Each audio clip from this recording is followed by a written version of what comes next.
Hello everyone, I am Mrs. Himani Ravi Kumar Parekh. I welcome you all to the video lecture series on thermodynamics. Our today's topic includes two contents.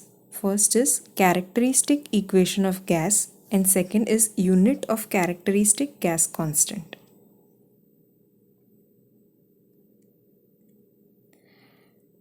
Coming to the first topic, characteristic equation of gas. तो हम लोगों ने previous lecture में देखा था कि Boyle's law, Charles law और गे-लुसाक law, ठीक है। अभी all these laws they were pertaining to certain constants. उसका क्या मतलब, जैसे कि कोई एक में या तो प्रेशर कांस्टेंट रहता था, किसी में वॉल्यूम कांस्टेंट रहता था, तो किसी में टेम्परेचर कांस्टेंट रहता था।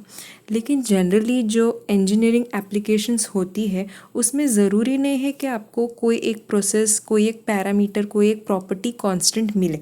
हो सकता है कुछ भी कांस्टेंट ना हो सकता है एक से ज़्यादा चीज़ें कांस्टेंट ना हो। तो वैसे सिचुएशन में जब कोई एक प्रॉपर्टी कांस्टेंट नहीं होती है, ऐसे एप्लीकेशंस में आप ये जो लॉज हम लोगों ने पढ़े, बॉयल्स, चार्ल्स और गे-लुसाक, उसका इस्तेमाल नहीं कर सकते हैं। तो उसके लिए ऐसे एप्लीकेशन के लिए जिसमें प्रॉपर्टीज़ आपकी कांस्टेंट नहीं है, तो उसमें आप क्या यूज़ करेंगे, तो उसके लिए हम लोग आज ये इक्वेशन डिराइव करेंगे जिसको कहेंगे characteristic equation of gas, which pertains to all those engineering applications जिसमें प्रॉपर्टीज़ वेरी करती है, प्रॉपर्टीज़ कांस्टेंट नहीं रहती। उन सब के लिए हम लोग ये इक्वेशन यूज़ कर सकते हैं जिसे कहेंगे कैरेक्टरिस्टिक इक्वेशन ऑफ गैस। वो एक जनरलाइज्ड इक्वेशन है और आप वो किसी भी प्रोसेस के लिए अप्लाई कर सकते हैं जिसमें गैस की इन्वॉल्वमेंट हो। ऐसे किसी भी प्रोसेस के लिए उसको अप्लाई कर सकते हैं। उसको हम लोग कहेंगे कैरेक्टरिस्टिक इक्वेशन ऑफ गैस या तो फिर कैरेक्टरिस्टिक गैस इक्वेशन। अच्छा, उसको डिराइव करने के लिए हम लोग जो प्रीवियस पढ़े गए लॉज है उसी का इस्तेमाल करेंगे। एक तो बॉयल्स लॉ और दूसरा चार्ल्स लॉ, उसको कंबाइन करके we will derive the characteristic equation of gas. आपको याद हो तो एक हिंट दी गई थी, Boyle's, Gay Lussac and Charles, pressure, volume and temperature. Boyle's के लिए टेम्परेचर कांस्टेंट, चार्ल्स के लिए प्रेशर कांस्टेंट, ठीक है। तो वही चीज़ हम लोग यहाँ पे इस्तेमाल करेंगे। सबसे पहले बॉयल्स लॉ। तो बॉयल्स लॉ क्या कहता है, यहाँ पे देखेंगे, temperature constant, pressure is varying inversely with the volume, ठीक है। तो volume is varying inversely with the pressure जब टेम्परेचर कांस्टेंट है तब, ठीक है। अभी ये सब हम लोग we are considering for a particular 1 unit mass, 1 kg of mass, okay. तो फर्स्ट है volume is varying inversely to the pressure according to the Boyle's law, ठीक है। अभी यहाँ पे हम लोग देखेंगे तो it is not total volume but it is the specific volume. हमेशा ये चीज़ याद रखना, जब भी हम लोग स्पेसिफिक वैल्यूज़ यूज़ करेंगे, स्पेसिफिक प्रॉपर्टीज़ यूज़ करेंगे, we will always denote it by a small letter, we will always denoted by the small letter, ठीक है। तो जैसे कि हम लोग यहाँ पे देख रहे हैं, it is not the total volume but the specific volume, इसलिए हम लोगों ने कैपिटल वी नहीं मगर स्मॉल वी से उसको डिनोट किया है, ठीक है। ये चीज़ हर एक स्पेसिफिक प्रॉपर्टी, अगर आपके पास स्पेसिफिक एंथैल्पी है we will denoted by small h, अगर स्पेसिफिक इंटरनल एनर्जी है then it will be small u, अगर स्पेसिफिक एंट्रोपी है then it will be small s. Do remember this. तो यहाँ पे है ये specific volume is inversely proportional to the pressure, ठीक है। अब ये स्पेसिफिक क्या होता है, specific is nothing but per unit mass, per unit mass, ठीक है। मतलब स्पेसिफिक वॉल्यूम क्या होगा, specific volume is nothing but total volume upon mass, ठीक है। तो that is here taken as specific volume, okay. कोई भी प्रॉपर्टी, कोई भी स्पेसिफिक, आप अगर कहते हैं specific enthalpy then it is total enthalpy per unit mass, ठीक है। ये चीज़ें याद रखना। तो यहाँ पे बॉयल्स लॉ के accordingly volume is inversely proportional to the pressure, that is specific volume is inversely proportional to the pressure. Coming back, BGC PVT, according to the Charles law pressure is constant and volume varies directly with temperature. ठीक है, तो यही चीज़ हम लोगों ने यहाँ पे लिखी है। According to Charles law specific volume is varying directly with the temperature. ठीक है, अभी इन दोनों को कंबाइन करके can we write it specific volume varies directly with temperature and varies inversely with pressure. That is what we have written here. Specific volume varies directly with temperature and inversely with pressure.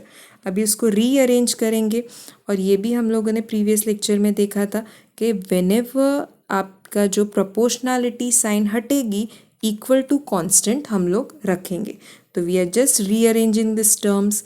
It is something like V is equal to R T upon P। ठीक है, अभी उसको arrange करेंगे। P will go here, P specific volume equals to R into T। ठीक है, तो यही चीज़ हम लोगों को यहाँ मिली, PV is equals to RT। ठीक है, अभी यूनिट्स लिखे गए हैं, very important. As I said specific volume है तो metre cube per kg, pressure है तो kilo newton per metre square, absolute temperature है it will be in kelvin, और आर है कैरेक्टरिस्टिक गैस कांस्टेंट, उसका है kilo joule per kg kelvin. Do remember this R is characteristic constant of gas. ठीक है, अभी उसी इक्वेशन में instead of specific volume, as I said specific volume क्या है, total volume divided by mass. हम लोगों को जो इक्वेशन आगे मिला which was pressure into volume equals to R T, उसमें स्पेसिफिक वॉल्यूम की वैल्यू हम लोग रख देंगे, that is total volume by its mass. तो हम लोगों को क्या मिलेगा, P V by M is equals to R T. Again rearranging this term, M को इस साइड ले जाएंगे, then we will get P V is equals to M R T. This is your characteristic equation of gas, P V is equals to MRT। ठीक है, very very important characteristic equation of gas. ठीक है, again coming back, ये क्या है characteristic equation of gas? ऐसा equation जो हम लोग यूज़ कर सकते हैं ऐसे एप्लीकेशंस में जहाँ पे आपकी प्रॉपर्टीज़ वेरी करती है। ठीक है, कांस्टेंट प्रॉपर्टीज़ रहती है तो उसके लिए we do have Boyle's, Gay Lussac and Charles law. लेकिन अगर प्रॉपर्टीज़ वेरी करती है तो ऐसे एप्लीकेशन में हम लोग क्या इक्वेशन यूज़ करेंगे, तो that is known as your characteristic equation of gas, P V is equals to M R T.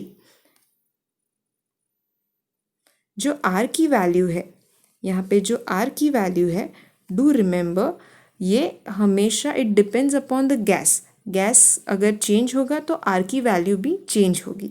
That is this characteristic gas constant, it keeps on changing accord, its value जो है it keeps on changing with the gas. अगर gas change हो रहा है तो उसकी value भी change होगी। Coming to the second topic, unit of the characteristic constant are.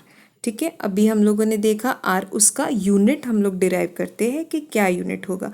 We saw that in the previous slide it was kilo joule per kg kelvin. किस तरीके से वो डिराइव हुआ है वो यहाँ पे समझाया गया है।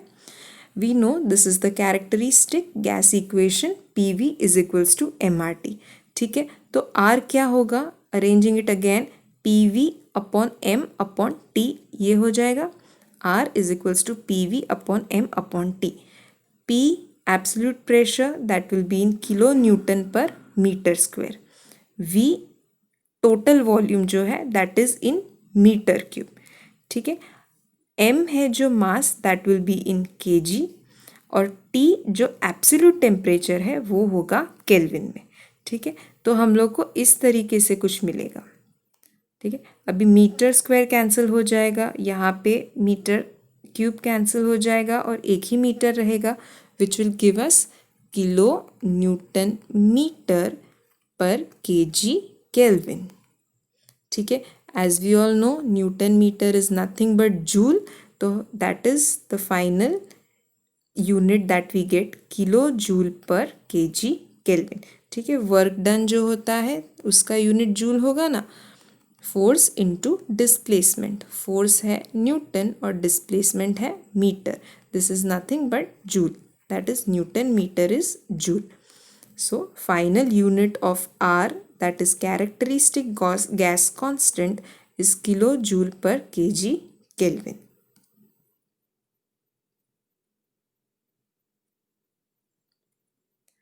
There are some review questions that I have put here. First is derive the characteristic gas constant and its unit for ideal gas.